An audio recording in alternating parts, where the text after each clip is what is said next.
Welcome everybody to the talk opening the cosmic window.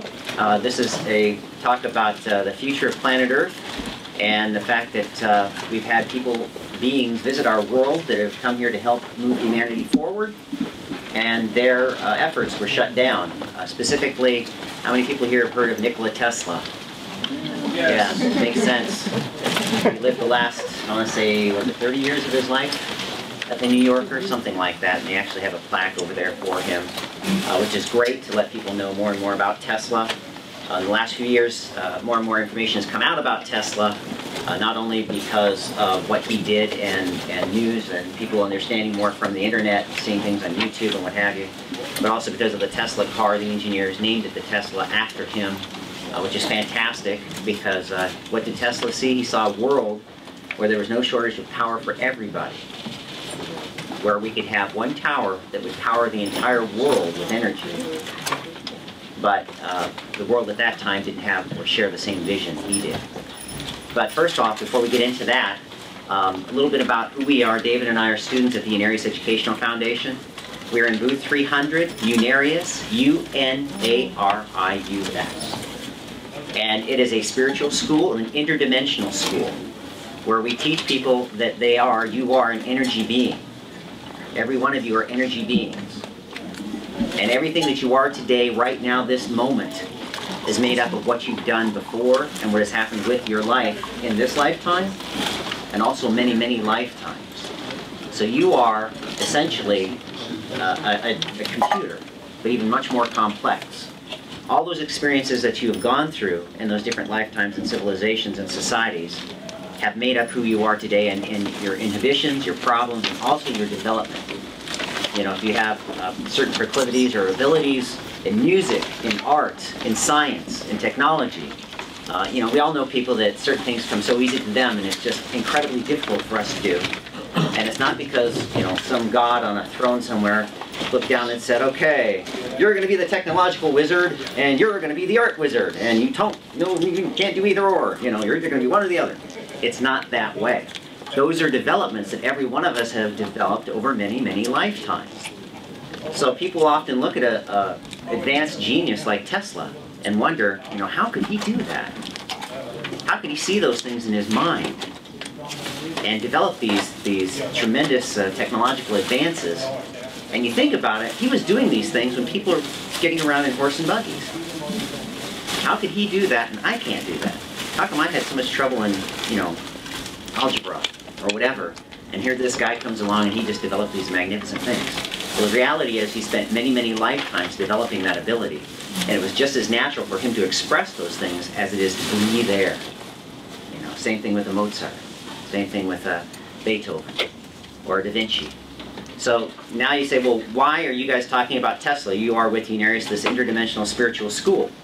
Well, since its foundations or beginnings in 1956, 54 actually, 56 is the lessons. Unarius has championed Tesla and mentions him throughout its teachings as one of these advanced cosmic visionaries who understood that we are energy beings. And if you read up on Tesla and you read about his life, he understood this entirely. He used to say, I am but beat frequencies, oscillating with other beat frequencies. Meaning he knew he was an energy being, and that everything that happens, we're just constantly being stimulated by our external environment, and we're reacting to it. By what we have gone through before forms our reactions, what we're doing right now. So that is why Unarius is talking about Tesla, because he understood this whole process, that the universe is oscillating as a resonant frequency. And if we learn how to work in harmony with the cosmos, we can make our lives better, and we can be part of this positive future for our planet. So, a lot of what we're going to be talking about is mentioned or referenced in this core textbook of Unarius called The Infinite Concept of Cosmic Creation by Ernest Norman. Ernest Norman had an incredible super genius higher self that he was in tune with, overshadowing him, that ironed out or paved the path of how we're going to enjoy this positive future that Kevin was talking about. But we need to have a spiritual maturity before we can use that technology positively, correct? So There's a great need to understand energy in the universe. And Nikola Tesla was right in tune with Unarius. As Kevin was saying, he was right in tune that the universe vibrates on multi-dimensions, resonant frequencies. In fact, he said, if you wish to understand the secrets of the universe, think of energy, frequency, and vibration. So there's the key to understanding you as you evolve in your spiritual evolution from life to life. Similarly, those energy principles apply to you too. But we're mainly talking about how we're going to provide planet Earth with unlimited quantities of clean, pollution-free technology or energy that is in harmony with nature. Now, if any of you here are very scientifically oriented, we have a brochure written by Ernest Norman who clairvoyantly received how the Atlantean power generation systems work. This is very technical, but it's worth reading.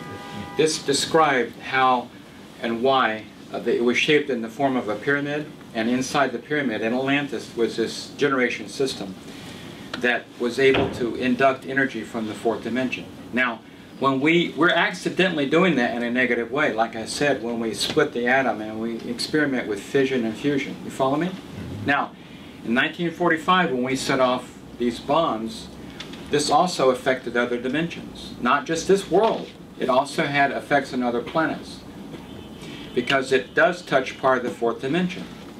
Now, extraterrestrials measured this. They saw this.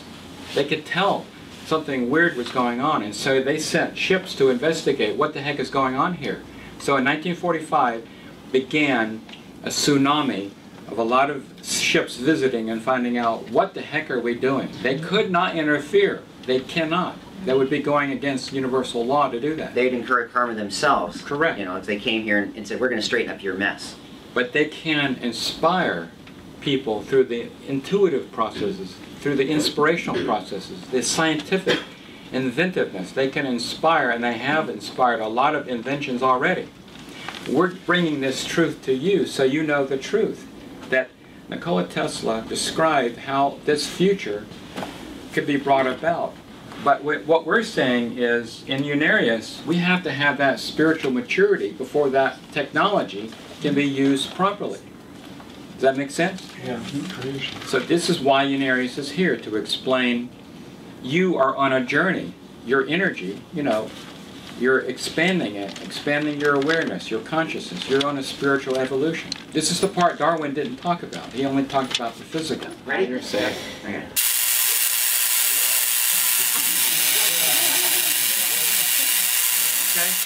All right, now we need another person to take his hand and do the same. We're going to daisy chain. One more person.